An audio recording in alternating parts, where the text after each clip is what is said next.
Ladies and gentlemen, please welcome President and Mrs. Obama.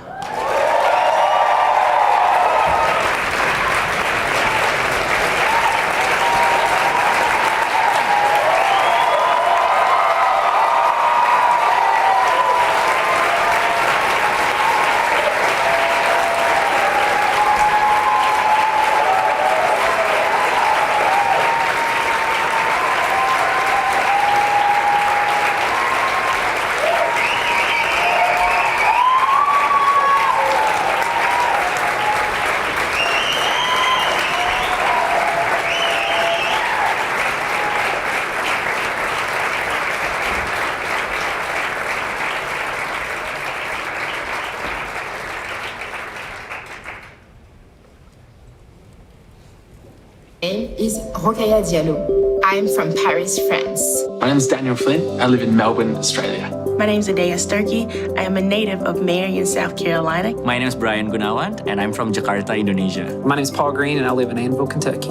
My name is Bektor Iskender, and I'm from Bishkek, Kyrgyz Republic. My name is Jose Andres, and I am from Spain, Barcelona, but I live in the beautiful Bethesda, Maryland.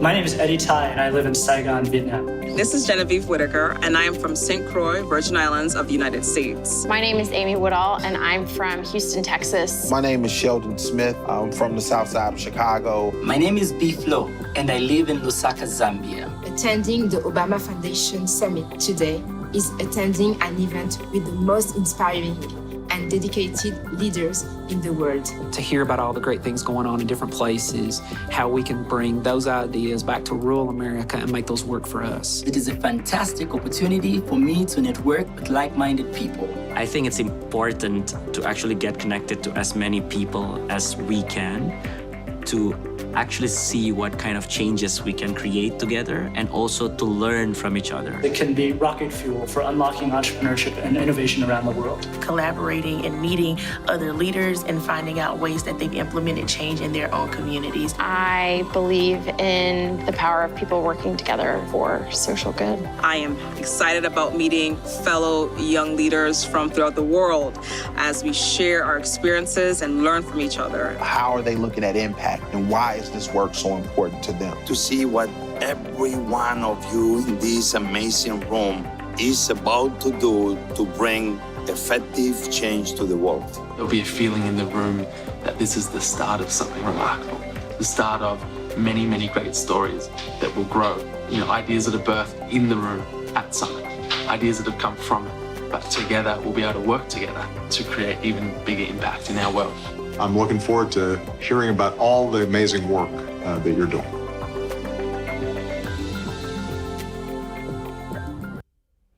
Please welcome our host, Liz Dozier.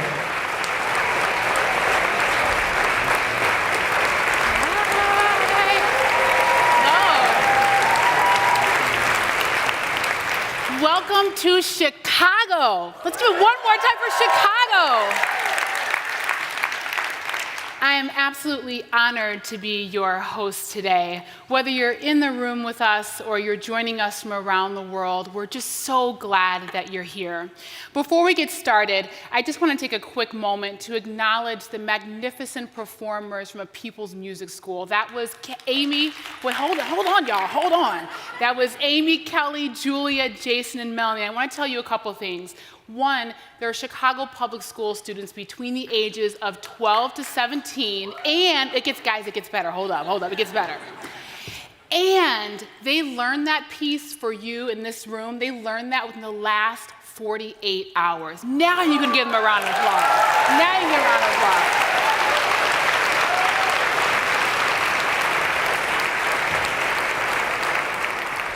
What a complete honor that the Obama Foundation has brought us here together today. Over this next day and a half, we're going to explore together. We're going to share ideas. We're going to learn from one another. We're going to dig a little bit deeper. So you might be asking yourself, so who are we going to do all these fun things with?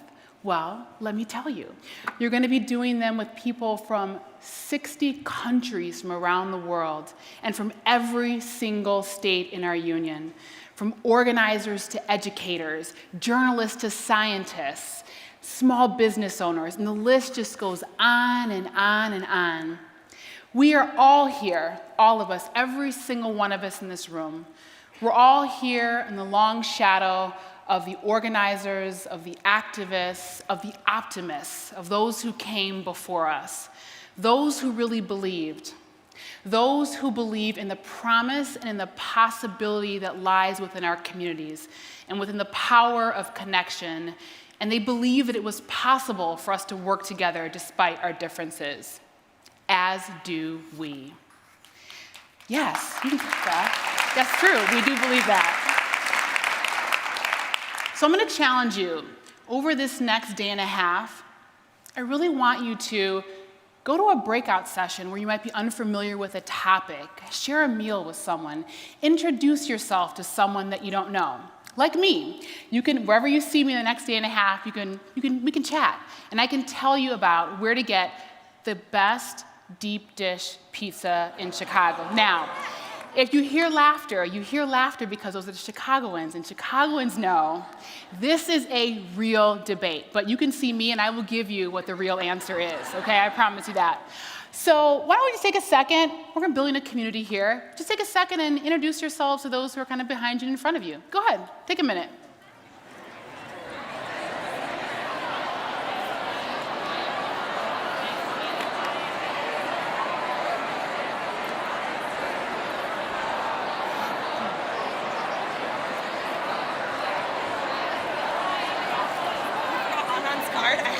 No, You have a new one? Perfect. You're good? Got it. Perfect. Hi, I'm Logan. Nice.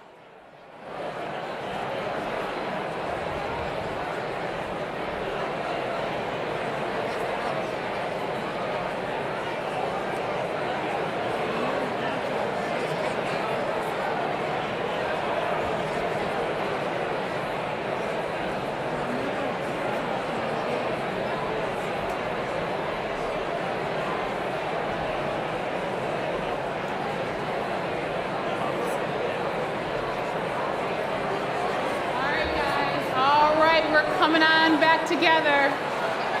All righty. We're coming back together in 5, 4, here we go, 3, 2, 1. Okay, for those of you who might not know, I was a former high school principal. Don't make me come off this stage. Everybody moving on back to their seats. Here we go, coming back together. Almost there. Almost there. This is like when I used to be a teacher. It's like calling the class back together. All right. Great. Got to know some new friends. So let me introduce myself. I'll tell you a little bit about me. I'm Liz Dozier, and I was the proud former principal of Finger High School on Chicago's far south side, thank you, in the Roseland community, and I'm now the founder and CEO of an organization called Chicago Beyond, which we started 18 months ago. And Chicago Beyond is really invested in building community leaders and supporting community-led organizations. And we do that by investing in organizations, learning from them, and really ultimately help them grow. And we have so much work to do here in Chicago along with all of you, but we know that we're just getting started. I don't have to tell you how hard that work is. Each person in this audience understands that perfectly. It's about putting in the work every single day and showing up again and again and again. It's the relentlessness of it all, which is what we're here to do, to show up again and again, to build community, to build bridges.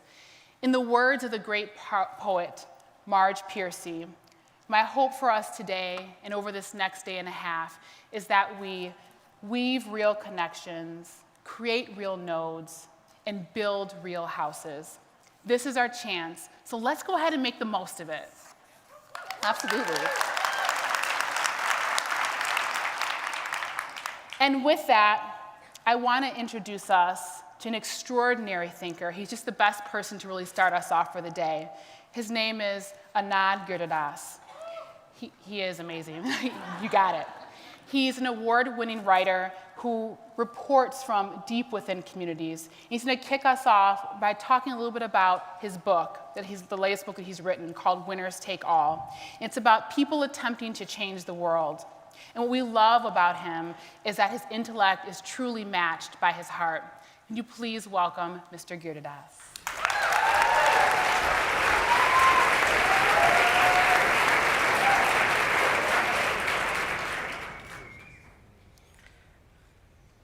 40 years ago, this autumn, my family's American journey began.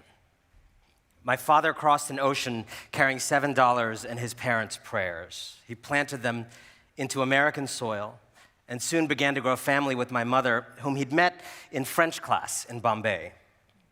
They had 2 children, a son and daughter of Ohio. My father called us the original Cleveland Indians. It's funnier now. Now their children have children. The seeds they planted turned out to be perennials, an American dream in bloom. Whatever stories brought you into this room, you are here answering a call for citizens to change the world. I am here because the name Barack Obama sounds less strange when it comes after Anand Giridharadas.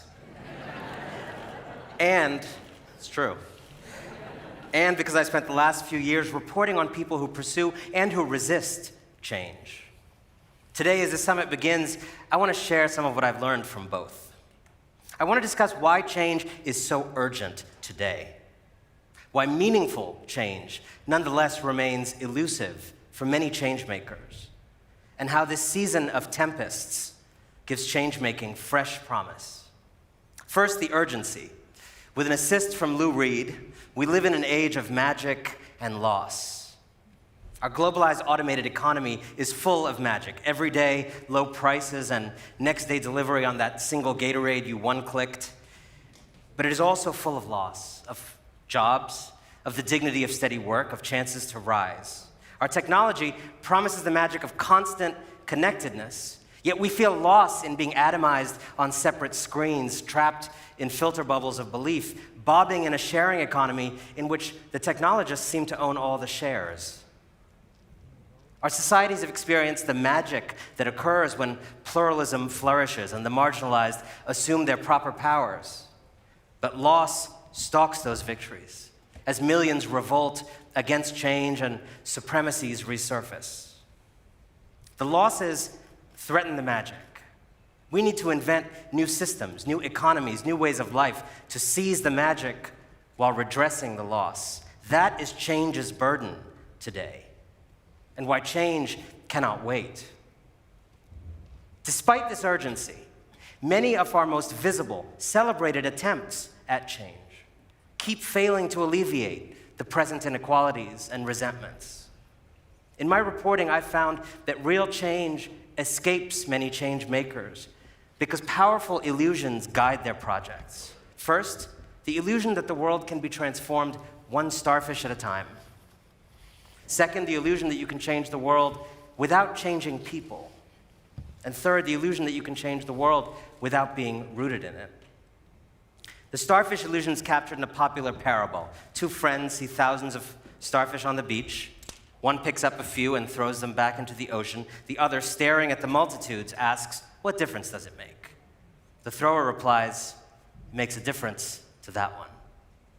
In the usual telling, the thrower is a hero, making the small, doable change. The other guy is a Grinch. But I think the Grinch is misunderstood. I imagine he was just getting started with his questions. Why are the starfish being beached? Will these few rescues distract us from actual solutions? What if the thrower is complicit?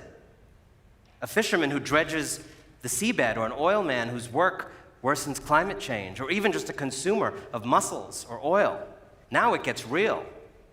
The thrower is making a difference to that one, yes, but he's also part of the problem. Many of today's most prominent attempts to change the world are afflicted by this uneasy duality. It's a bank that recklessly speculates, helps cause a financial crisis that costs multitudes their small business, pays a fine for it, and then is celebrated widely in change-making circles for a program mentoring small business owners. It's a tutoring program for poor kids in a place like Bridgeport, Connecticut, that attracts affluent volunteers from Greenwich who would revolt if you propose to help those same children by funding public schools equally, not by local taxes. It's a belief in changing the world so long as it costs you nothing. The starfish illusion focuses changemakers on the difference they make to those they choose to help.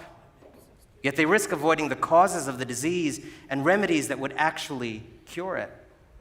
And they avoid these things in part because facing them could implicate powerful people, or perhaps even themselves. They lack the self-awareness and self-skepticism that genuine change requires. The second illusion is that world changing doesn't require changing people or people changing. As our society fractures, some change makers are drawn to visions of progress that don't bother with suasion.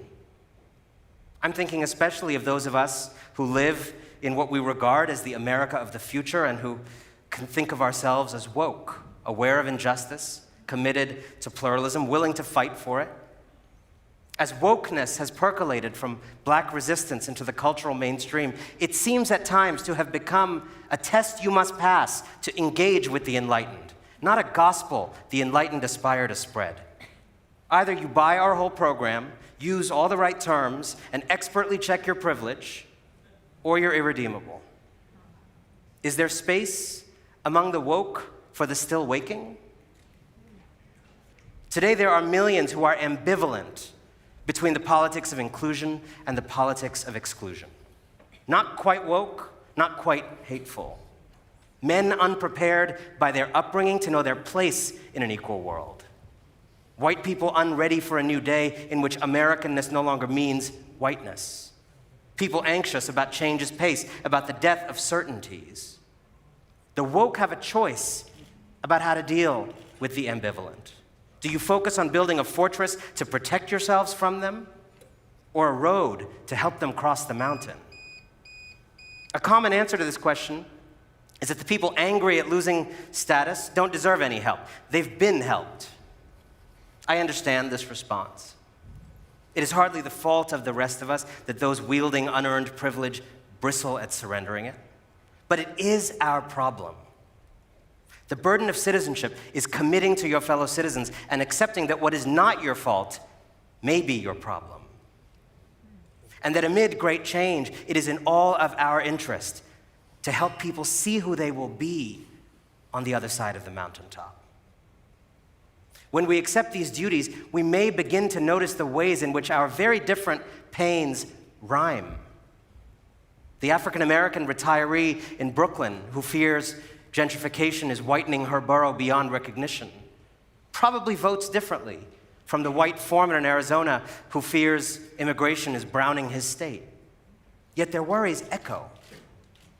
When we learn to detect such resonances, we gain the understanding of other people that is required to win them over and not simply to resist them.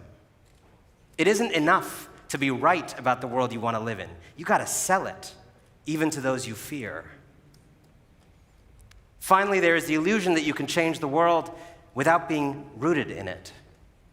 Many of today's most venerated world changers rarely attend local community meetings. They remain better connected to other privileged world changers than to any plot of earth. Citizens of the globe who risk being what British Prime Minister Theresa May has called citizens of nowhere. This is understandable. When you seek to change the world at large, its struggles don't accuse you.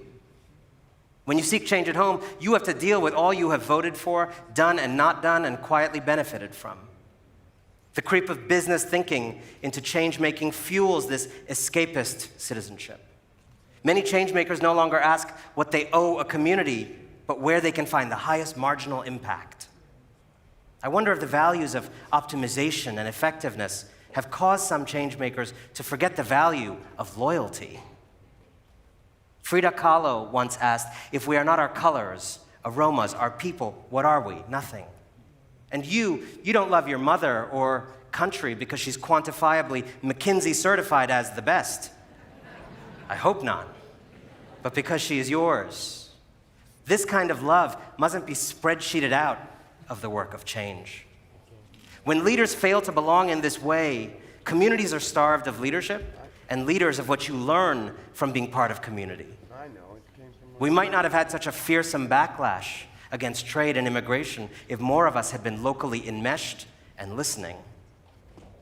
Striking roots doesn't mean ignoring large systemic problems or merely tossing starfish. In fact, when rooted, you observe how systems actually affect people. President Obama's aunt once said, if everyone is family, no one is family. She told him that in Kenya, not long after he had laid roots in Chicago. He went to work in this community and married Michelle Robinson, a daughter of the South Side. Raised a citizen of the world, he became a citizen of particular earth. Rooting put him on the path to leading the free world. I've spoken of illusions today because it has seldom been more important to see. The starfish illusion keeps our eyes on those few we can rescue, but real change is systemic and self-implicating, urging us to see our role in vast, complex problems. The woke illusion tells us to circle the wagons, but real change is missionary, seeking to expand the circle.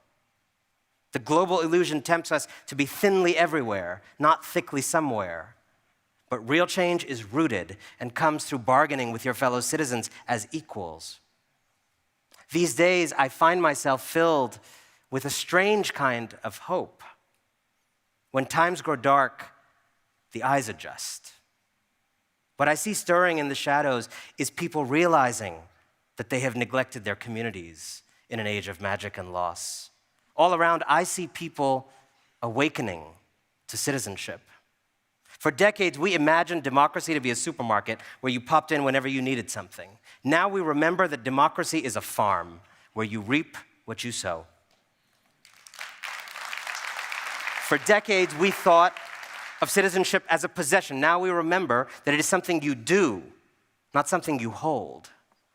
For decades, we told ourselves it was better to solve problems privately, outside the pathways of citizenship, because politics was broken. Now we remember that a country is only as good as its politics, and that political decay is not an excuse to flee, but a reason to dive in. This moment makes it plain that we need a new age of reform, not just a flurry of initiatives. That the best defense against hatred is offense, an evangelism of love. That changing the whole wide world must never be a refuge from tending to our own places. Look within, reach across, anchor down. Great good has been known to rise from seasons like this. Let us seek it, let us seize it. Thank you very much.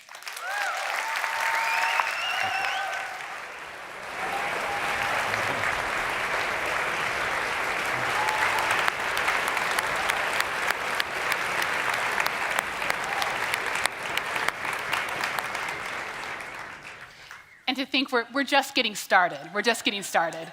Thank you so much to Anand. Our next speaker comes to us from Brazil. 12 years ago, he co-founded an online community that has now become the leading online community of Afro-Brazilians. Please welcome Paulo Nunez.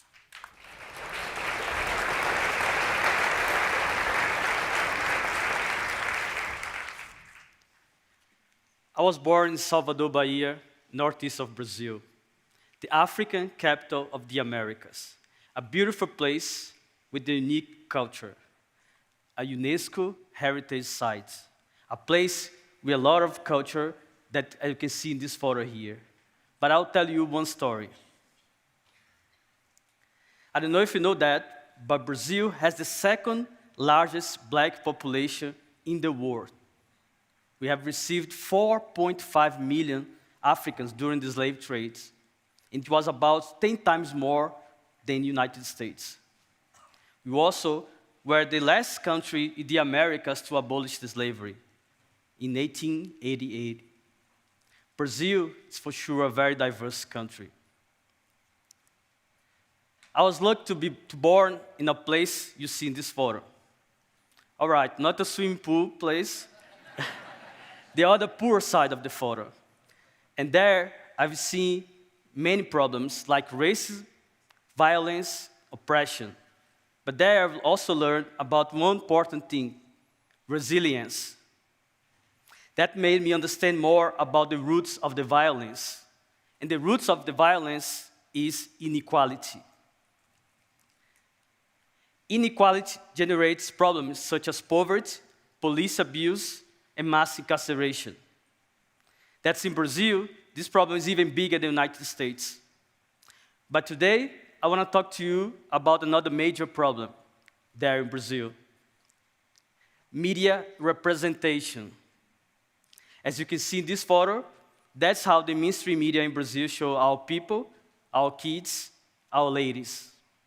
One photo is from a famous movie in Brazil, City of God, and the other photo is from a TV show in our prime time, in our major TV, just a few years ago, a guy using blackface to represent a black woman. This is not only morally wrong, but I guess some media executives need to read more about our statistics. 53% of the Brazilian population are Afro-descendants. 53%. A population with more than 100 million people. A population bigger than France, UK, or Germany. And then I'll give you another example of how the racism operates in Brazil. And if you see our media, you see that there is not much black faces over there on the newsstand as well. So in Brazil, you don't have a TV or radio or newspaper owned by a black person. Why are we so invisible? That's really wrong. But 12 years ago, myself and a group of friends decided to create a black media organization to push for better representation of black people in our media. We started 6 years without any support, all volunteer. And now, finally, we have some good partnerships.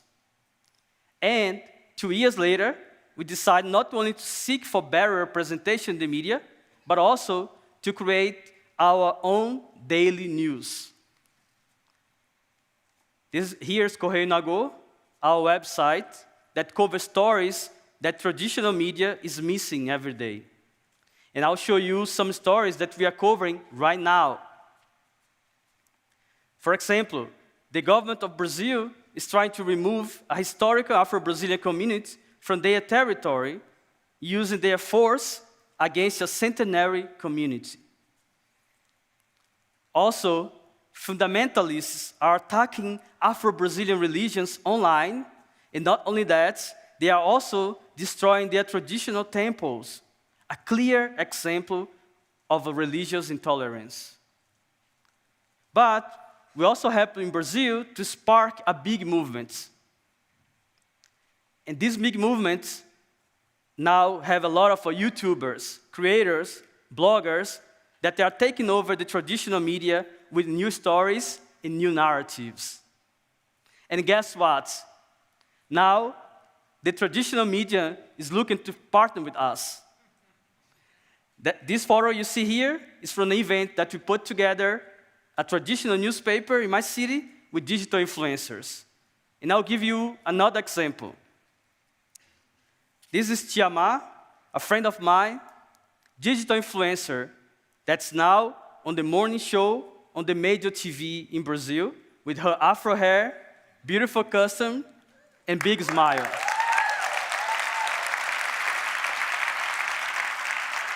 So now, the media is learning from us. It's amazing. So we come from hundreds of years of invisibility and oppression in Brazil. And now, finally, we're being heard, we'll be seen, and hopefully, we want to be more respected and represented. This story is not about only the Afro-Brazilian story. It can be related to many other contexts in the world. We need to have more inclusive media that mirrors the society we live in. All voices must be heard. Thank you so much.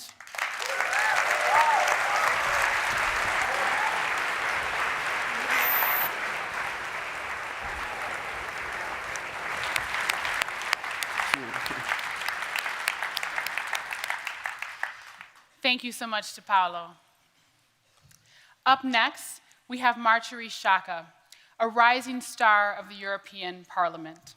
She just got off the plane from Kenya, actually last night, into Chicago. She's been heading up the European Union's support for a fair and free election for the last few weeks. Let's please welcome Marjorie.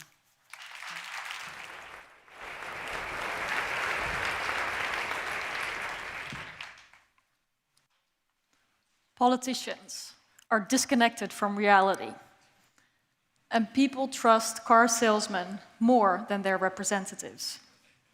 I hear this is sounding familiar, and indeed, trust in politicians is low.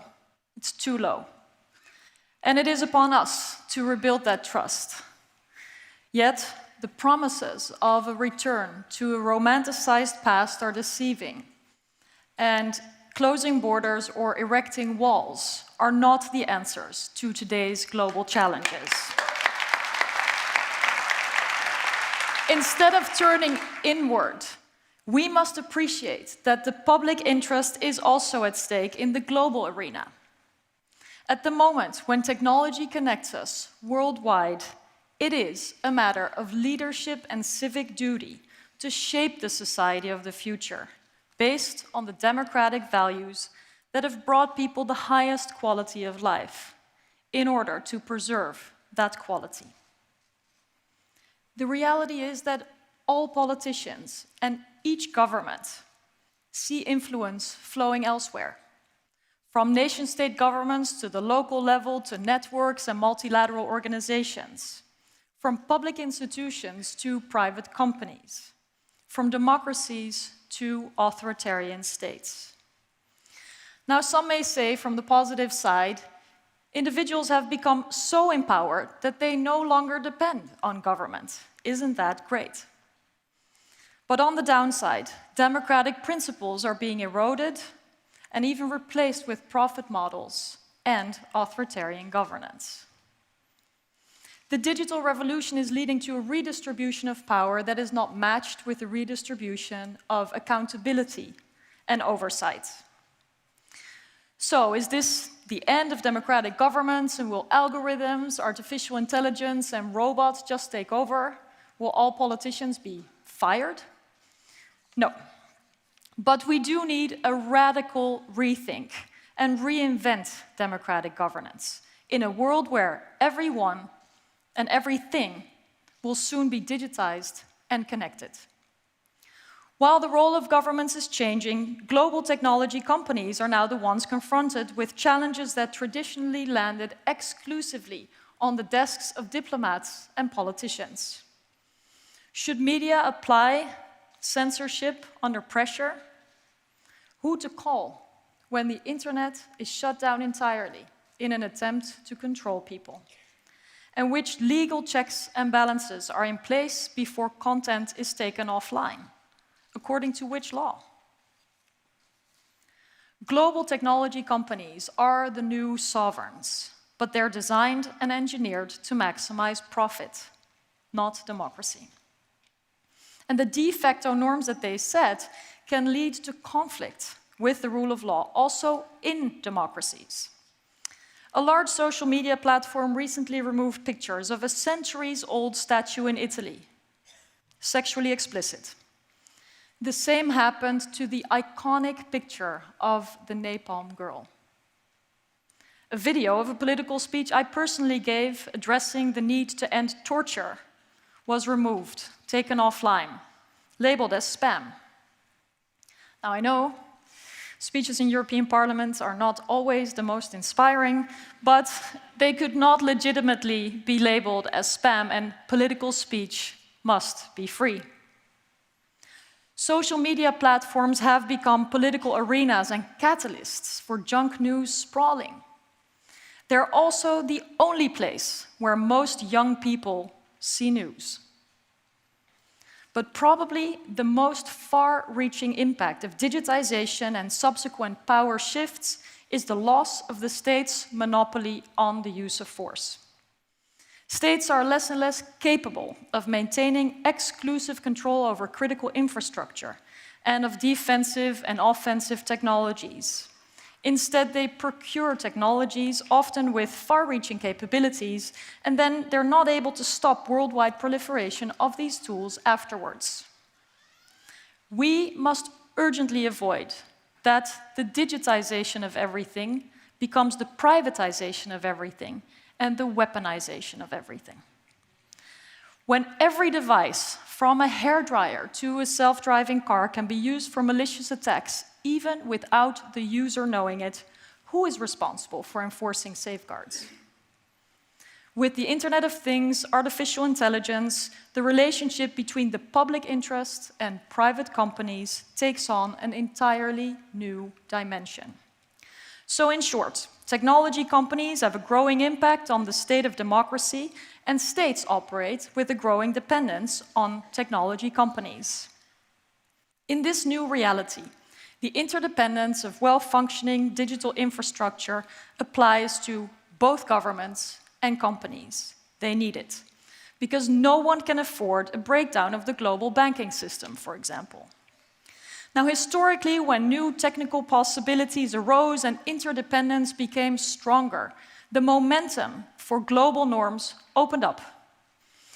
With the introduction of cars came the need to develop new traffic and safety laws. And the law of the seas was developed to ensure that free passage and governance of ships through international waters was arranged. And to avoid mutually assured destruction or nuclear warfare, non-proliferation treaties were born. So now is the time to develop the governance of our global online space. Without norms governing the global digital networked ecosystem, the legal vacuums that companies continue to operate in will grow wider and deeper.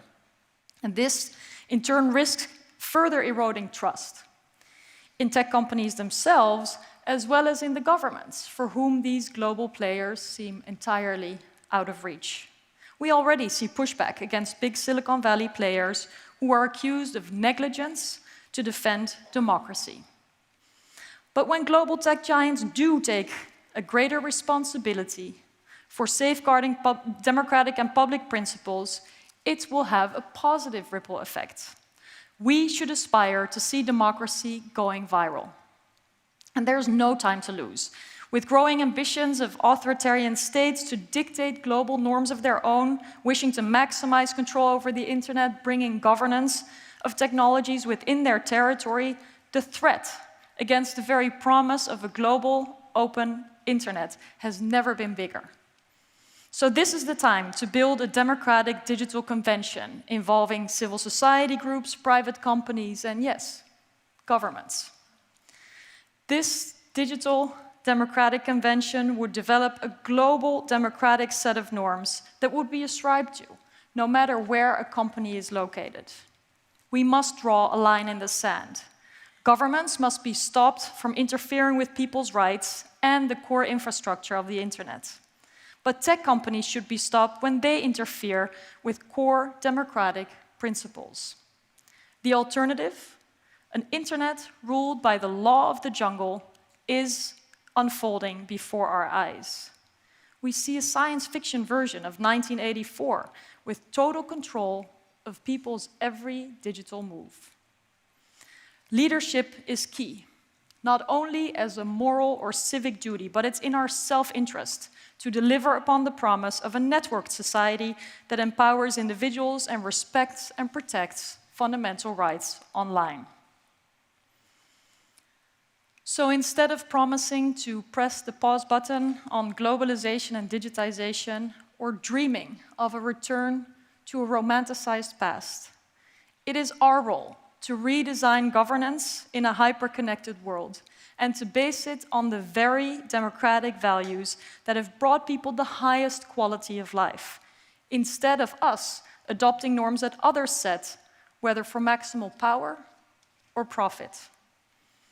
But this global ambition starts with credibility at home.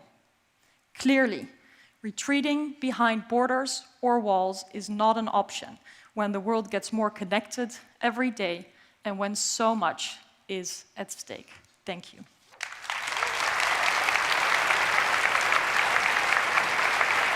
Thank you. Thank you so much. It is now my great pleasure to continue the conversation about technology and democracy and the challenges we face. And I would like to welcome on stage Siva Vaidhyanathan, who is a professor of media studies at the University of Virginia. He's the author of the book, The Googlization of Everything. Let's welcome him. Thank you, Marie. Thank you.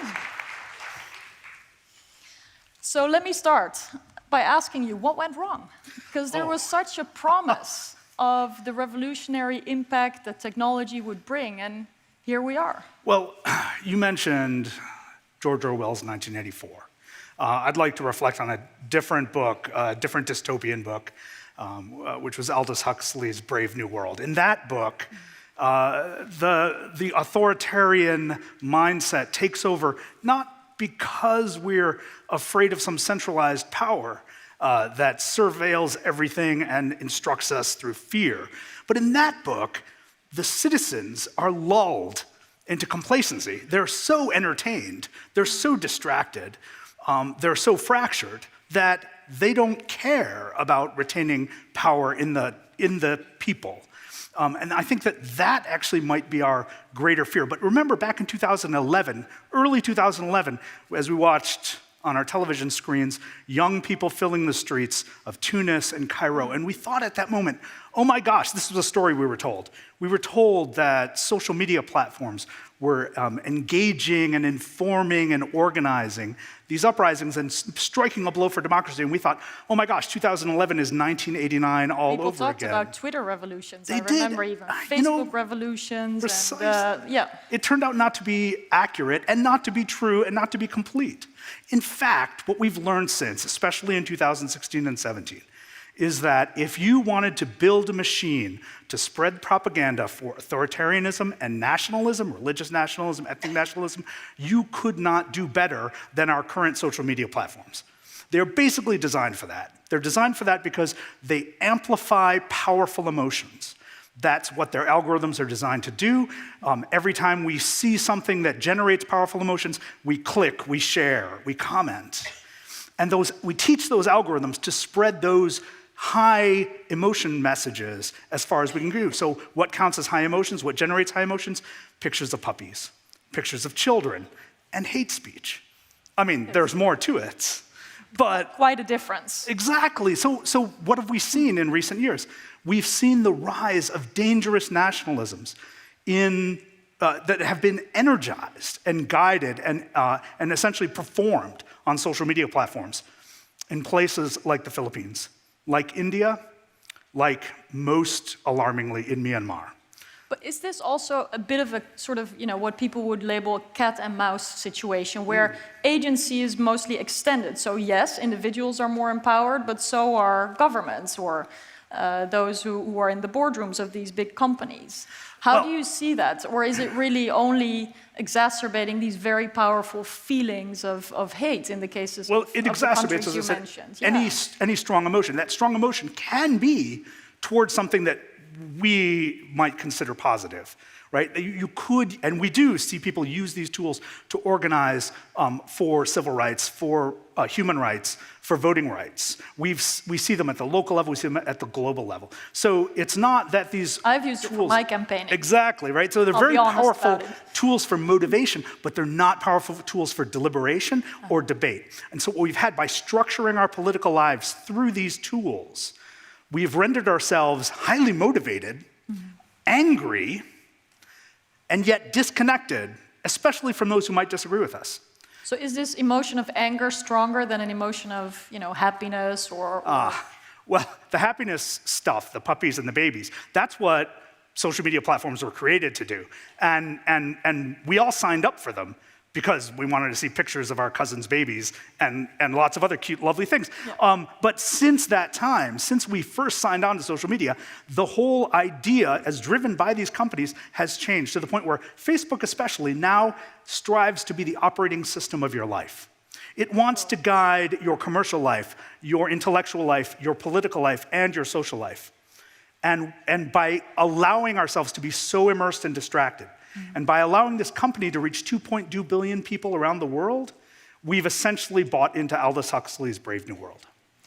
And can you talk a little bit about the global differences? Because what you're saying is it's very powerful. We're talking about, operating system of life. I mean, that's a challenging concept. Yes. But of course, life in different parts of the world is very different. Yes. You spoke briefly about Myanmar, where we're seeing very concerning developments. What do you think could be the different impact, the specific impact in countries that are not as free as the democracies of this world, or where perhaps a different political system is governing? So many parts of the world have different media ecosystems.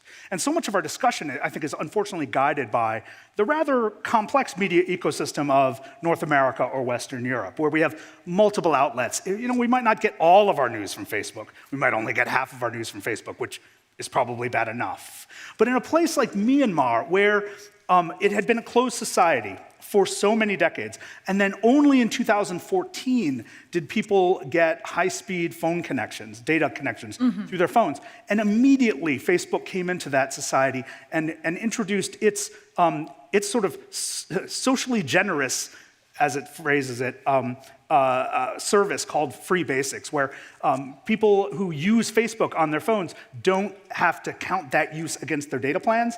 So essentially, in Myanmar, Facebook is the entire information ecosystem. It's the only source of information. It's the only source of propaganda. And those who would want to foster genocide are using Facebook quite effectively. Yeah, no, I think also for us policymakers, this, of course, is a huge challenge, how to make sure that we still aspire to get all of the internet to all of the people, all of the time, So I'm wondering what you as well see, as the rights. like what are the points of resistance that you see, points of resistance and hope in Europe or in Kenya, where you were most recently working? I mean, are there people working on platforms that can undo some of this or push back against it? Are there motivations and movements going on? Well, I think the whole posting of junk news and spreading of sensational stories is one that we see globally. Also in Kenya, where ethnic tensions are unfortunately very, very strong. And rumors spread like wildfire, and it could lead to real actions. It's not just a story people read online and then they go on with their lives, but it can lead to people taking to the streets and, unfortunately using violence at times as well. So indeed, I think also for us policymakers, European Union is one of the biggest donors to development programs. The whole notion of media literacy, pluralism, freedom of expression, to have different voices countering each other is crucial, so that we don't leave it up to some minor initiatives where there's no diverse voices reaching people, and where people may be confronted with technologies where the education is not yet there. And I think we're all struggling with that. It's not a global south or developed world issue. I think this educational issue is hugely important. And that's one of the reasons I'm excited by the idea of creating a global conversation about these very issues, which is what you spoke about just moments ago. But beyond that, I think there's a lot that we can do. So imagine Yes, let's talk about what we can do instead of the doom and gloom, and also what people here at the Obama Summit can do themselves. I have some answers, but let's not pretend that they're going to fix anything. That's okay. Let's make But imagine this. What if you measured for 1 week the amount of time you spend on social media, and you cut that time in half, and you took that time and you devoted it to volunteering in your community or engaging with your neighbors in some positive way? Yes. Right? So that little bit of contribution, that little bit of shift in your attention, and this is really the thing, it's about the battle for your attention. And eventually we also need then to reinvest in the countervailing forces that support science and education and positive political engagement. Execute your politics locally, in your barbershops, in your barrooms, across your fences. Just a few blocks from here is the Harold Washington Library. It's one of my favorite buildings in the United States of America. It's a symbol of all that we can be and aspire to be, a place where communities can gather and hash out difficult issues in their community. And if you go in there any weekday, You will see elementary school kids looking for a quiet, well-lit place where they can do their homework. You can see people seeking dependable information, knowing that it's a hard thing to find these days. You can also see homeless people seeking a moment of heat or relief, and maybe a few minutes with the newspaper. And that sense that all people in this city are welcome in that place, and that building is so well constructed, well invested, that's a symbol of what we need to be spending our time and resources on instead of social media. Now, given that, we have to actually actively reinvest in our schools, our communities, and especially our libraries. But also we have to reinvest in each other. It is so much better to offer someone a handshake than to offer a click, a like, and a comment. Well, that's easy. Thank you, Siva. Thank you. Thank you.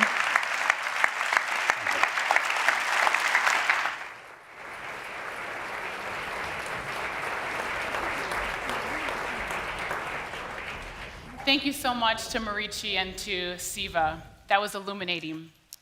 Our next guest isn't a policy expert. He is a world-renowned artist from right here in our own backyard of Chicago. His work is all about the revitalization of communities, and specifically the South Side. One of my favorite quotes from him is that beauty is a basic service. Please welcome Theaster Gates.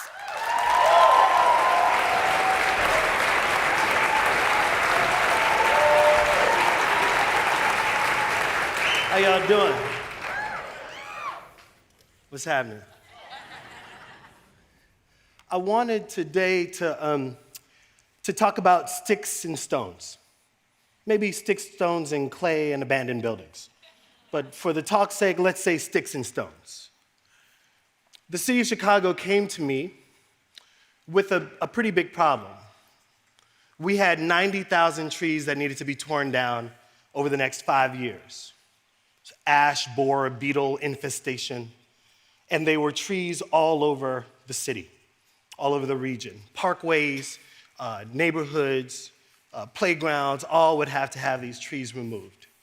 And they came to me as an artist, and they said, can you make something with these trees? And they were thinking 5 or 6 trees, I'd do something poetic, and the other 89,976 trees would be mulched. The artist in me decided that we should not make art, but in fact we should build a mill. The mill should be a place where 90,000 trees could come, and that the problem of the trees would become an opportunity for brothers and sisters who lived on the South Side. So I found some land that was adjacent to my house. There were a lot of empty lots. Those empty lots were no longer imagined as empty lots. They were imagined as the storage space, the temporary storage space for my new vision. Now, having a mill doesn't sound like a work of art. It doesn't sound like an installation. It doesn't sound like a new form of public work. But for me, imagining that something ambitious and great could happen in my city on the South Side in the face of what seems to be nothing but the seemingly negative. I was convinced that if I were to talk to a couple brothers around Dorchester, that they would be eager to help me run my mill, that I would find a miller, and I would talk to some friends who got a little bit of cash, and we would renovate this former Commonwealth Edison powerhouse, build a mill, and start milling. And so in my artistic pursuit, I didn't learn how to mill. But I think that the real gift that I feel as an artist is that all the time I'm interested in 2 things: how to be as poetic as possible and how to be as pragmatic as possible. Ways that a big problem like 90,000 trees becomes a super sexy opportunity for beautiful things to grow on the South Side. And so if you guys need wood, I'm not supposed to advertise anything like that, but I got some extra wood. That was sticks. Many of you guys know I'm a clay guy. That was my training.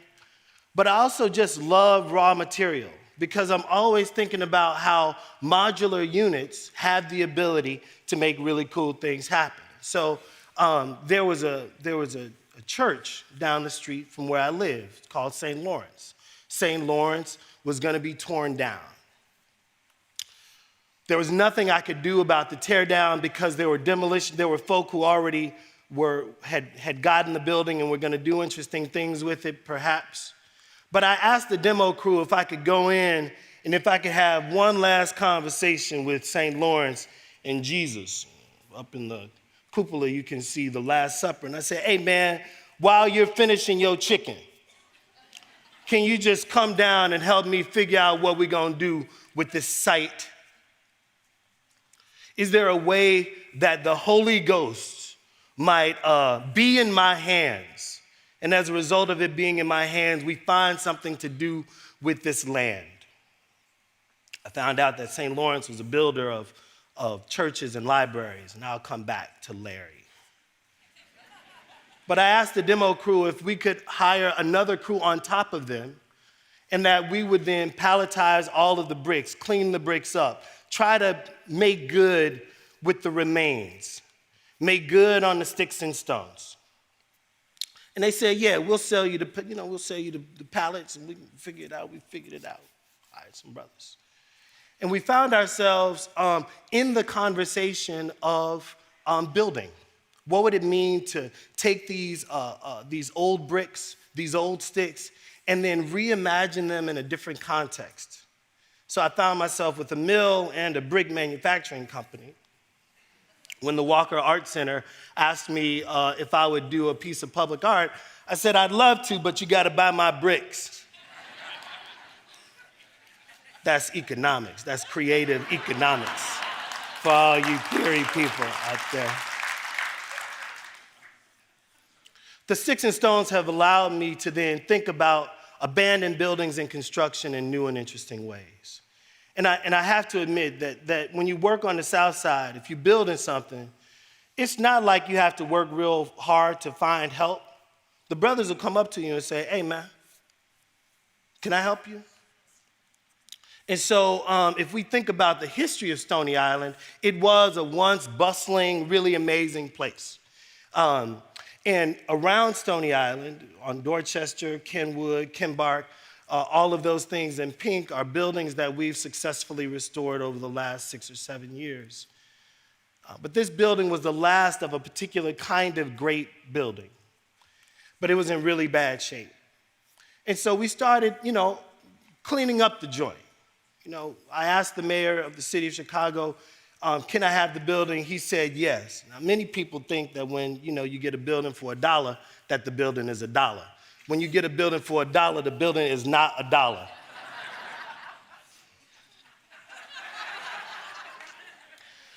But what I found is that if you're thoughtful about sticks and stones, you're thoughtful about the men and women who you hang out with, if you think about these deficits as an asset and start to train other people to help you out, really beautiful things might happen. And so now we have this thing, we call it the Stony Arts Bank. We bought the land adjacent to the bank. When that happened, people thought I was crazy. They said, you shouldn't be spending all your money on this old crazy land. And I said that my values weren't their values. And if Stony Island never had economic value, the fact that I live here is value enough. Now, it just so happened that this new foundation, this new center was moving right down the street. And after the announcement of this center, people started calling me a real estate mogul, a new real estate genius, some kind of, why was I taking all of the opportunities from other people who wanted to invest on Stony Island? That ultimately I was interested in using these sticks and stones to house the things of Black people. that I wanted to have a beautiful place on the South Side, in Black space, where great things could happen, and I think we're almost there.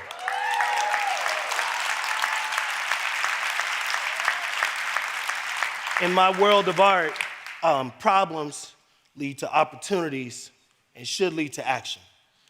Thanks so much.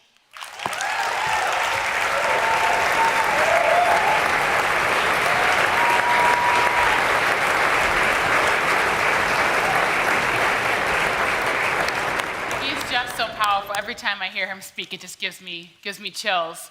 Our next speaker has spent her life advocating for all Americans to have an equal say in our democracy, an equal chance in our economy. Heather McGee is the president of Demos, a public policy organization, and is currently working on a new book about the costs of racism to white people. Please welcome Heather.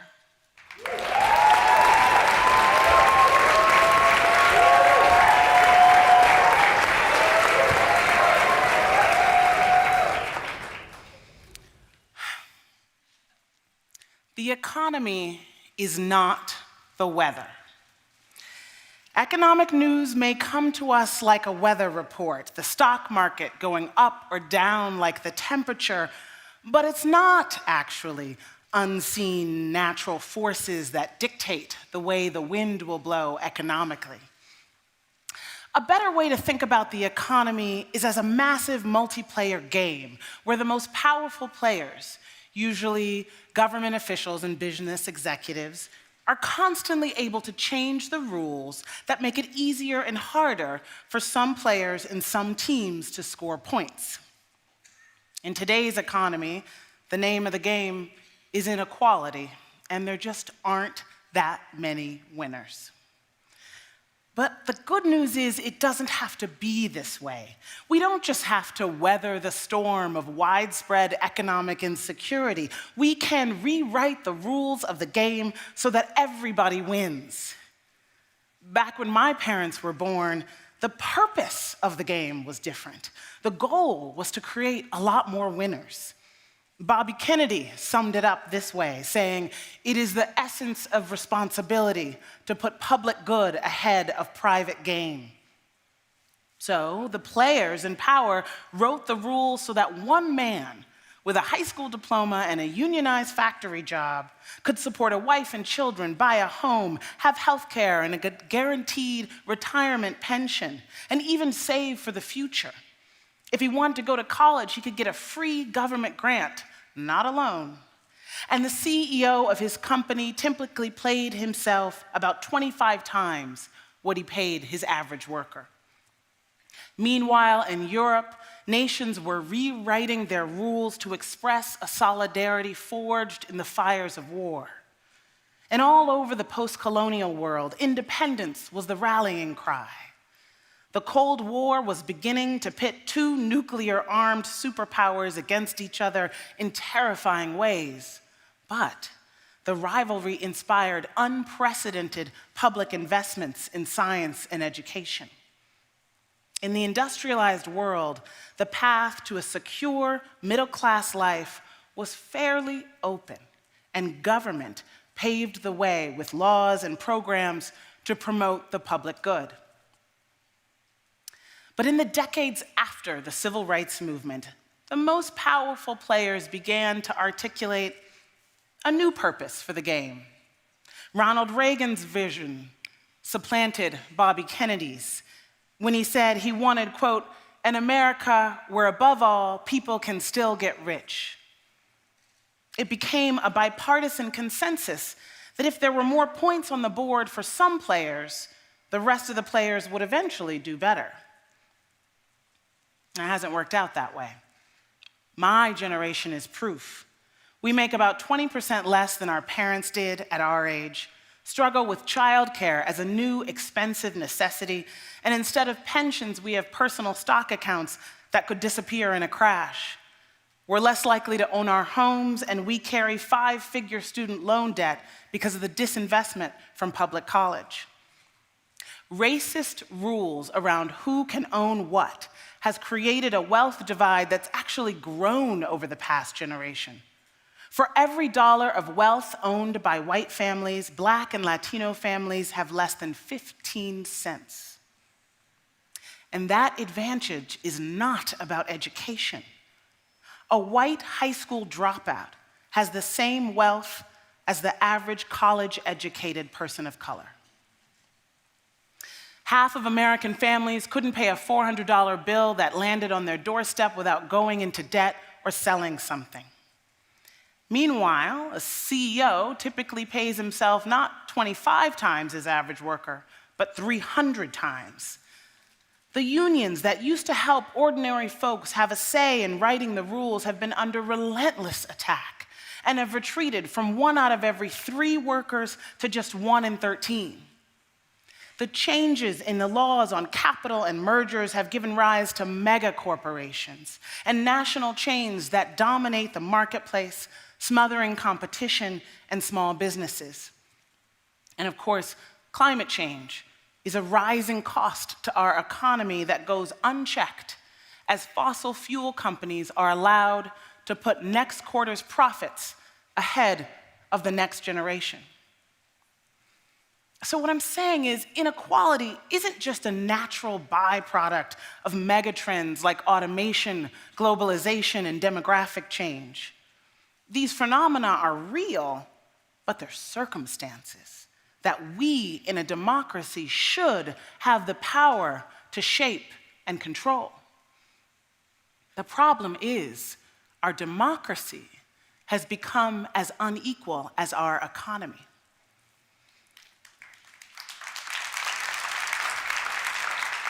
In the US, the least wealthy among us are the most likely to get caught up in the needless red tape around voting.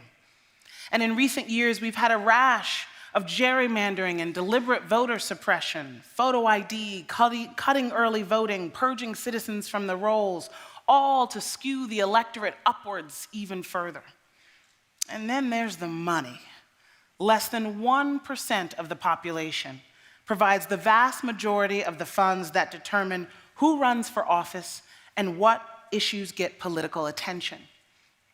Maybe the donor class's influence wouldn't matter so much if they were a representative sample, but Demos's research shows that wealthy donors actually have different policy priorities, particularly about the economy, than the majority of Americans, even within their own parties.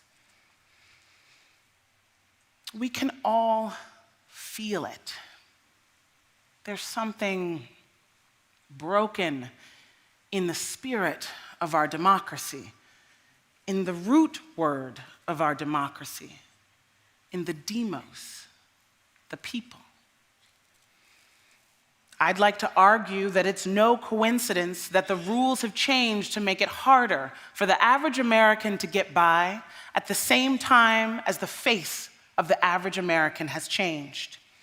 Since the civil rights movement integrated our society and we lifted the racist bans on immigration, we have had a deep and growing anxiety in this country about who is an American. And that has changed the purpose of the game. In a way, what's happened to our entire economy is like what happened in the segregated South after the courts ordered integration of public amenities and the white-controlled towns drained their public swimming pools rather than let Black families swim too, destroying a public good they once enjoyed. For 3 generations now, a political movement has stoked white anxiety about who the public is, successfully linking government and unions to undeserving minorities and gaining support for cutbacks in public spending and limits on collective action that end up generating higher, privatized costs for all of us. Too many of us have been conditioned to look at our fellow Americans and see other and not us. It's a phenomenon that's happening all over the world as politicians cynically pit communities against each other for their own gain. But just imagine what a society's economic policy would look like if our notion of us included everyone who calls a nation home. I think it would look like being proud to pay taxes, because taxes are the investment that the country has made in your success, and you feel like you need to help provide for our future, even though you may not recognize what that future looks like. I think it would look like government and business and philanthropy working together to ensure that the basics of life, a great education, an old age with dignity, they would ensure that these things are not out of reach for most people, but are the minimum that we can guarantee for us all. And I think it would look like CEOs of companies seeing their responsibility as not just to create goods and profits, but to create good jobs, jobs with dignity, decent jobs for their fellow human beings. And why not start that here? The United States is the world's boldest experiment in democracy, a land of ancestral strangers with ties to every community on the globe, met here with the audacious promise that we could become one people. Right now, today, politics is offering us two visions of why all the peoples of the world have met here. One in which we are nothing more than competitors, and the other in which perhaps the proximity of so much difference forces us to finally admit our common humanity. There are those who are holding on, white-knuckled, to a tiny idea of we the people, who are denying the beauty of what we are becoming. They are saying that demographic changes are the unmaking of America. No, they are the fulfillment of it. For when a nation that was founded on the belief in racial hierarchy truly uproots that belief, then we will have discovered a new world. That is our destiny. To make it manifest, it's going to be up to our generation to rewrite the rules of our economy so that its purpose is to forge solidarity across lines of color, origin, and class, to give lie to the notion that those who have more money are worth more in our democracy and our economy. In the 20th century, America placed a bet on its people, and it unleashed an economic force that changed the world. Today, the largest, most diverse generation in American history is ready for that same commitment, a commitment to the human capacity within all of us, to the idea that out of this nation of many, we can become one people, a demos. Thank you.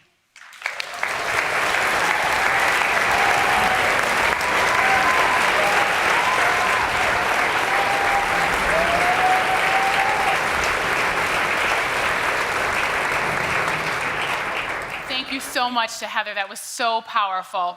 Before we continue on with our next speaker, I want to make sure that I give you a couple housekeeping notes. So if you'll take a look at the screens on either side of me, we're going to show a couple of things. First, I want to make sure that you know that after this session, we're going right into breakout session 1. And so you'll know that from the schedule, you got exactly where you're supposed to go, so check your schedule.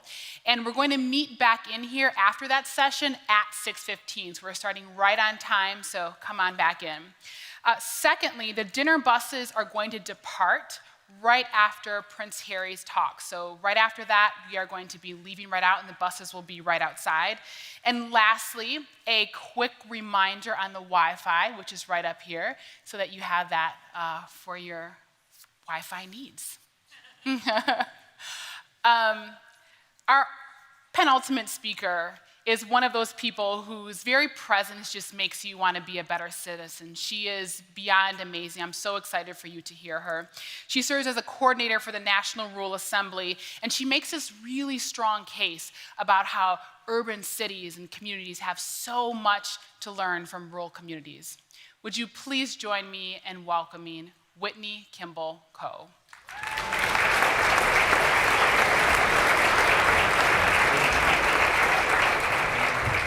Thank you.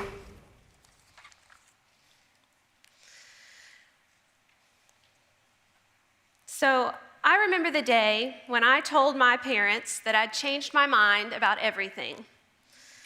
I was 20 years old, a sophomore at Queen's University of Charlotte in North Carolina, and I wanted to come home.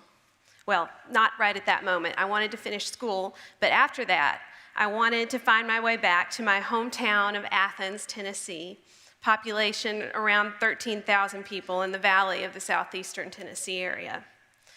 I was nervous to say it out loud. This was a complete reversal of everything I'd been professing up until that moment. Since I was 6 years old, I'd been conditioning myself for a life of great success in a big city somewhere. It was never a question in my family that I was going to leave my home for good. But on this day, sitting on the floor in my sophomore dorm room, I called my parents to tell them that I'd changed my mind. This is the moment where many rural parents would likely hold their ground and say, "Oh no, honey, don't you remember what it was like living here? We can't give you all the opportunities you're going to find out there. Why don't you just think a little bit longer about this decision?" But my parents didn't say that. Instead, they said, "We'd love it if you came home to Athens." I was so relieved to hear that because I needed Athens.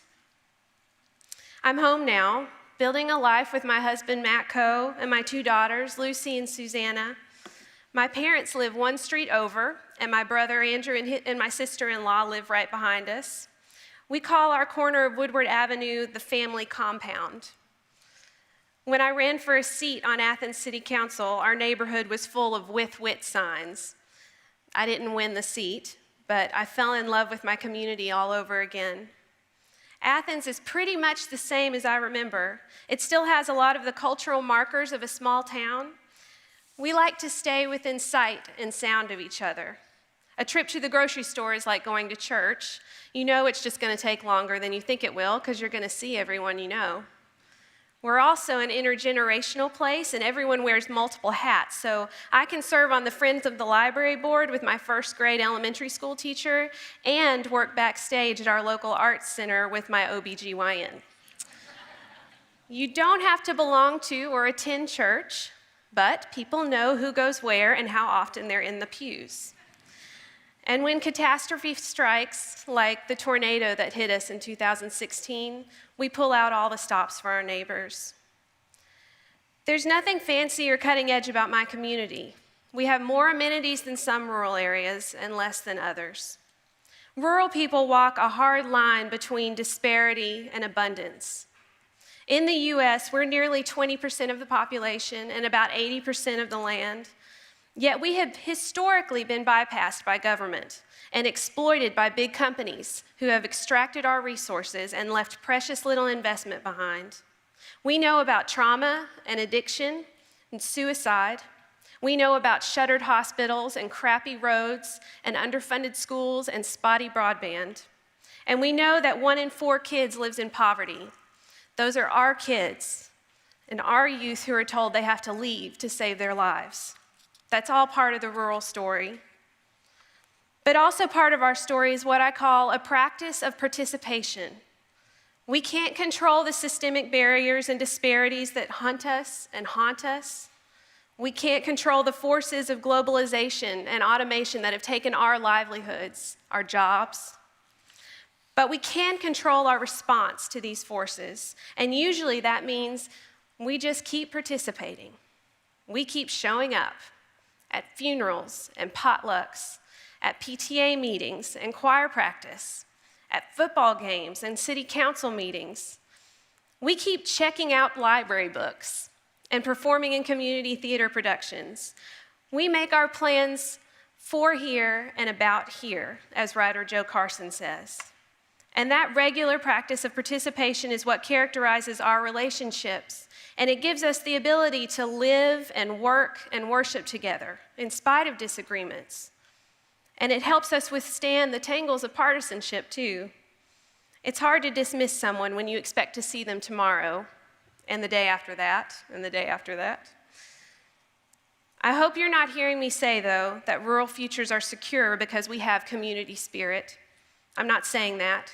Rural people are pissed as hell about the shape of our economies and our infrastructure, and we're deeply worried about our children. There is absolutely a role for thoughtful government and philanthropic participation in this story. Better policies and more investment are critical for our future in rural places, especially if we want our young people to answer the call to come home. But what pulled me back to Athens is this deep knowledge that we already have something essential in place. I believe there's something incredibly powerful about the way we show up with each other in small daily ways, the way we stay within sight and sound of each other. It's a practice. That's the only word I can think of to describe what we do. Contemplative scholar and teacher James Finley offered the lesson this way: find your practice and practice it. Find your teaching and follow it. Find your community and join it. I watched my dad head to work in the dark hours of the morning most of my life.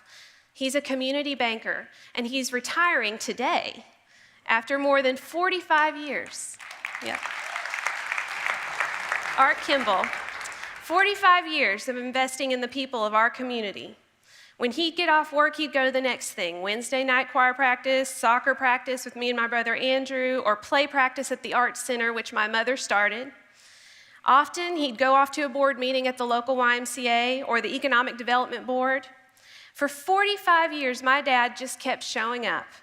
And now that he's retiring, I don't think he's going to be able to unlearn that practice.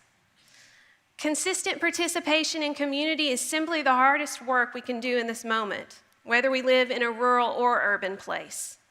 It's hard because I think participation requires a certain kind of humility and a level of commitment that is antithetical to the zeitgeist of our times, which tells us that individual identity is what defines us and claims us. What I've learned from living in Athens is that participation in a collective future is what nourishes us. I think it's this desire for a meaning-filled life in community that's resonating with many of my contemporaries. I now have a cohort of 30-somethings in Athens who are putting down roots and running the show at various community institutions. Lindsay, Lauren, and Jen are running the Arts Center, started by my mom. They were born and raised in Athens, and now they're back, raising their families here. We have coffee every week, and we help one another raise the 4 daughters we have among us. Through my work with the Center for Rural Strategies and the National Rural Assembly, I've been lucky to be part of a network of young people who, like me, have in some way answered the call or the challenge to return home. Appalachian writer Wendell Berry calls us homecomers. It's like a song, homecomers. Nikiko Masamoto is an artist and an activist, and she returned home to work on her family's organic peach farm in Delray, California. Tim Lampkin is a young man in the Mississippi Delta who's utilizing the power of entrepreneurship, yes, to disrupt the racial wealth gap in his region. Anna Clausen is leading civic dialogues in rural Minnesota about some of the most politically polarizing topics of our time, like climate change. Marlene Chavez works with vulnerable populations in communities along the Texas-Mexico border. And Phelan Tree is focused on affordable housing issues on her Navajo reservation in Arizona. So not only am I part of a local group of homecomers, but I'm enriched by a national body of young leaders who are committing to practicing life in community. On the one hand, we're not doing anything new or brilliant. We're just modeling the practices that we grew up on.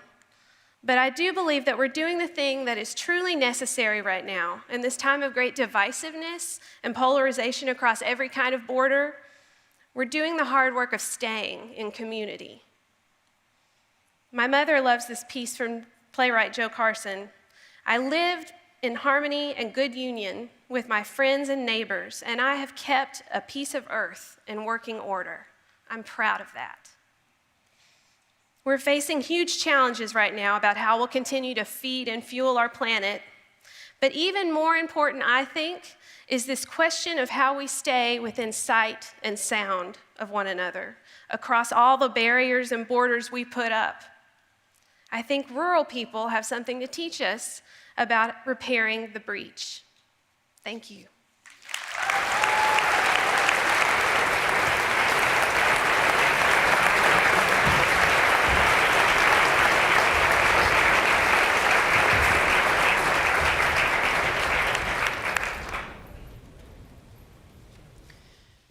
Thank you so much to Whitney. Our next speaker needs no introduction. Ladies and gentlemen, the 44th President of the United States, Barack Obama.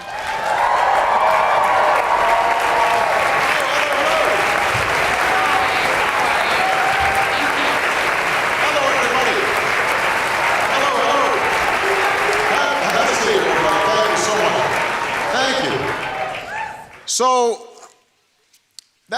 it's a little intimidating following Whitney and the rest of these speakers. I am not accustomed to being so intimidated, but I could not imagine a better way to open the first Obama Foundation Summit. And so we are in the south loop of Chicago. Up that way is downtown. This way, I hope I'm pointing in the right direction, is the south side. And the reason that I'm so excited to gather all of you here today, and we've got remarkable young leaders from every corner of the globe, from 60 countries, from all across the United States, young people who are already doing remarkable things in their communities, setting up health clinics or starting companies to provide renewable energy in very poor areas, or beginning to advocate on behalf of groups that have been left out and forgotten of communities. The reason I'm so excited to see you all here today, in part, is because this is where I started. Now, this isn't where I was born. I was born in Kenya. No, that's a joke. I was born in Hawaii.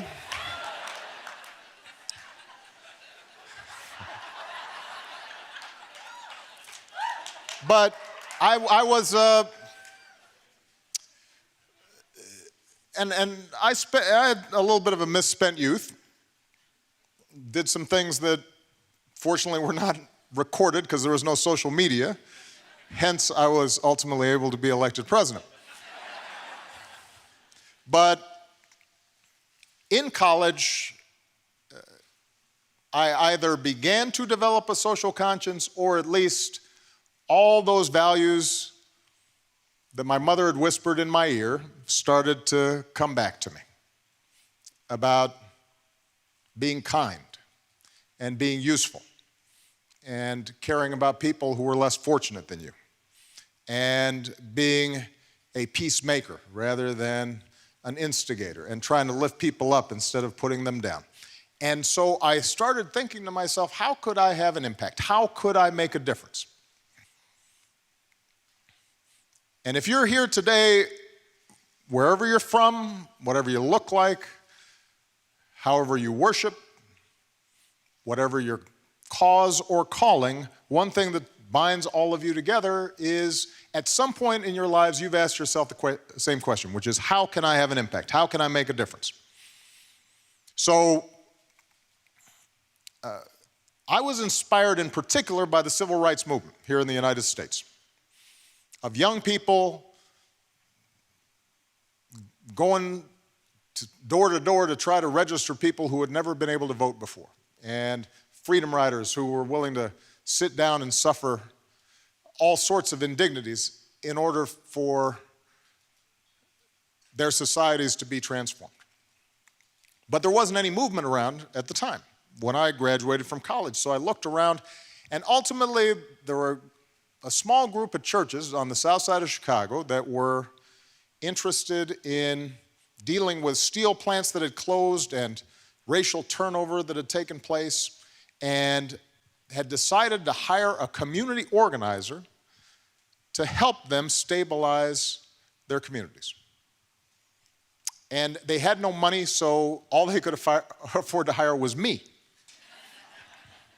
And I didn't really know what a community organizer was, but I arrived here, and for the next 3 years, I traveled all through the South Side and worked with leaders in churches and block clubs and community organizations, and we tried to build a new park in a neighborhood that had been ravaged by the drug trade, and we tried to build after-school programs so that young people could aspire to college, and we worked on environmental issues in a public housing project that was near a landfill.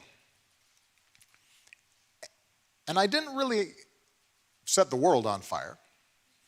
I didn't lead a movement. But what I did learn was that ordinary people in local communities can do extraordinary things when they're given a chance, when their voices are heard, when they come together, when they recognize themselves in each other. I learned everybody has a story in them that is sacred, and that so often those stories match yours, even if you don't immediately recognize it. Similar hopes and dreams and disappointments. And so even after I left community organizing, the lessons that I had learned about people and about being rooted in communities and listening and sharing stories and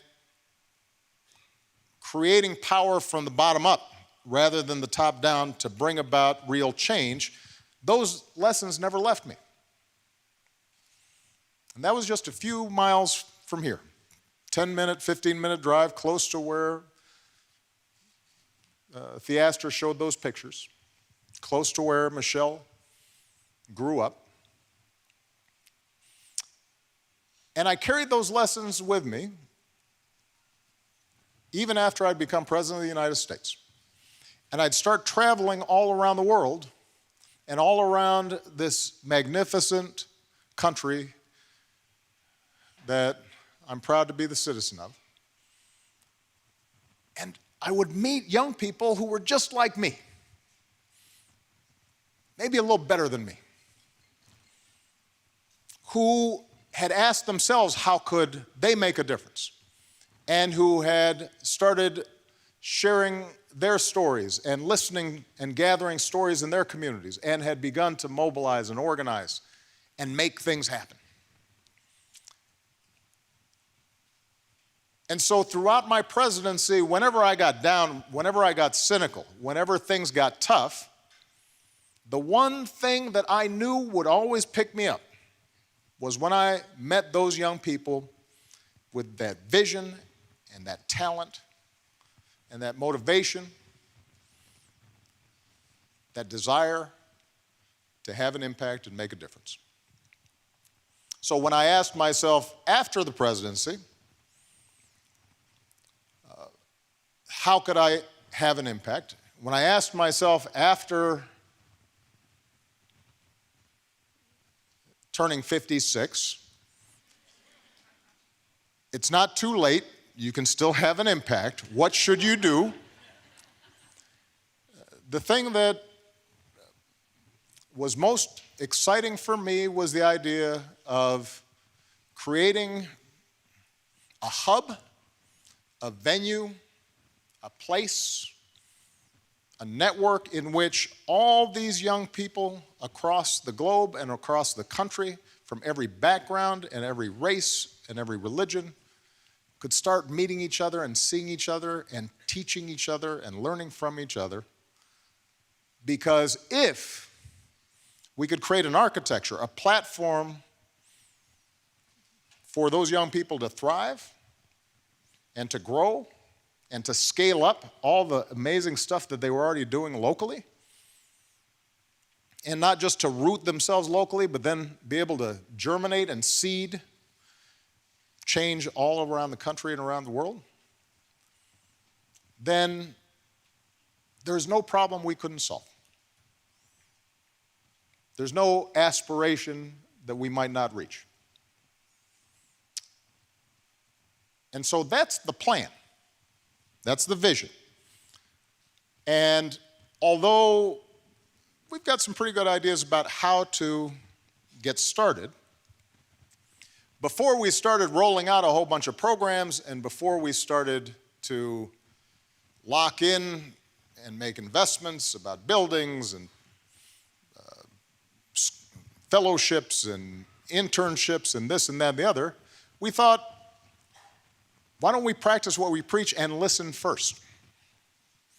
And find out from a representative sample of all these amazing young people, what is it that will be useful to you? What will be important to you? What excites you?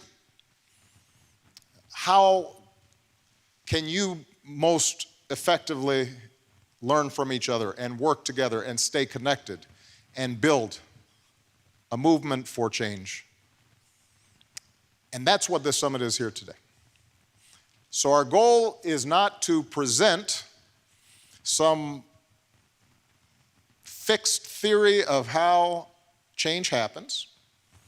Our goal at this session is not to pump you with a whole bunch of PowerPoints and data and information and a blueprint for how you are going to go back and do the stuff you're already doing even better, because in many ways we want to learn from you as much as we want to maybe share some of what we've learned. In other words, this is a big brainstorming session. This is a big hackathon. This is an experiment in us trying to have a collective conversation, which we will try to shape and direct so that it's useful to you. But you are my co-collaborator, you are Michelle's co-collaborator in creating what ultimately the Obama Foundation will become. And we could not be more excited about it, because in just seeing what you've already accomplished, if we can pool all the experience, knowledge, resources that's represented in this room, and we do have a few people who don't, like me, still qualify as young, but have done a few things. I am absolutely confident that we are going to be able to, together, create something that isn't there right now. And that is an architecture, a platform whereby all the young people around the world and who are coming behind you will be able to either digitally or in person or in their local communities, because you've gone back and created something, that they're going to have a little more help, a little more direction, a better idea of just how it is that they can harness their own power and have their voices heard and create the kind of world that we all want. So thank you so much for being a part of this. And in closing, I just want to add a couple of points. As you've noticed, we're going to have some breakout sessions. We're going to have some plenary sessions back in here. There aren't a lot of rules. You seem like a fairly well-behaved crowd. But I would just offer a few guidelines. One is listen to the people you're with. Not just the folks on the stage, but in breaks, during meals. Share your stories with each other and try to make a connection. Forge relationships. And if possible, find somebody who is not like you, who doesn't look like you, who doesn't think the way you do, who has a set of experiences that you don't on the surface at least, share. Point number 2 is I want you to have a strong point of view and don't be afraid to articulate it, but make sure that when you disagree, you're not disagreeable. I thought Anand put it very powerfully. Real change comes through persuasion and openness to others. And if your starting point is, you don't get me because, you can't get me because you're not a woman. You can't get me because you're straight. You can't get me because you're black. You can't get me because you're white. If that's your initial starting point, then you will not grow, and you certainly will not help the person next to you grow. So have a point of view. Be rooted in your experiences, and don't be afraid to share those, but listen, be open. Don't be partisan, because our goal here is not to create a political movement. Some of you may be aspiring politicians, and I believe firmly in politics, but I also believe that the moment we're in right now, politics is the tail and not the dog. And what we need to do is to think about our civic culture, because what's wrong with our politics in part is a reflection of something wrong in our civic culture, not just here in the United States, but in many places around the world. Third rule is, for Michelle and myself, this seems trivial, but it's not, no selfies. Now, I say this because one of the weird things about being president is I found people were no longer looking me in the eye and shaking my hand because they approached me either like this or like this. And it seems trivial, but it's not.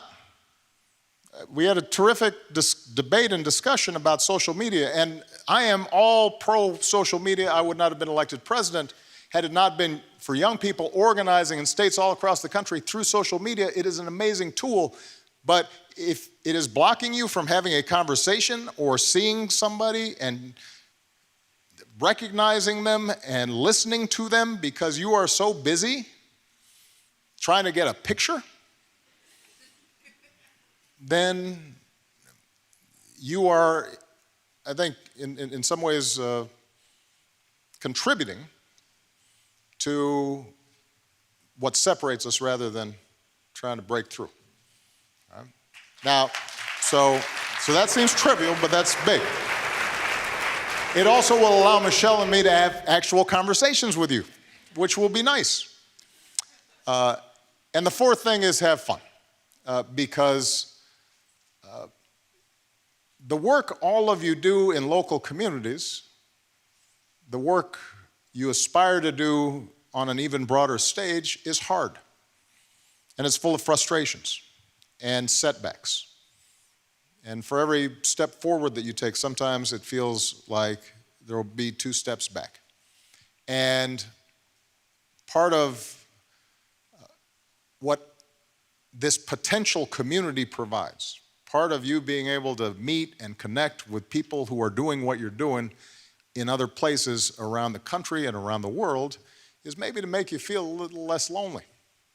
And to know that the noble pursuits you are involved with, that there are a lot of other people out there who are rooting for you and feeling the same frustrations that you do, and sharing the joys of those small successes that can turn into big successes. And part of the reason why it's so important for us to incorporate folks like Theaster and some of the other writers and filmmakers and artists who are here today is because bringing about change is not just eat your peace. There should be some joy in it. That's an expression that maybe is too American. That means it's, because in some places maybe people really like peace. It shouldn't just be a burden. What an amazing gift. What a extraordinary privilege to be able to make the world better, to work with others and be able to look back after a year or 5 years or 10 years or 20 years and say, that child has an education because of the work I did. That person has health care because of the steps I took. That group of people who didn't have a voice now have a voice.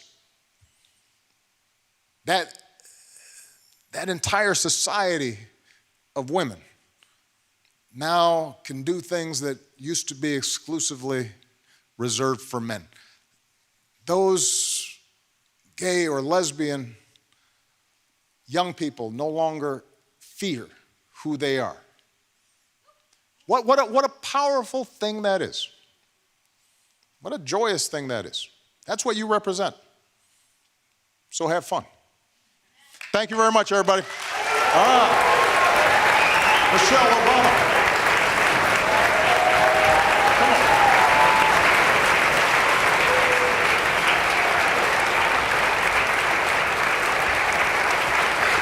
See you back.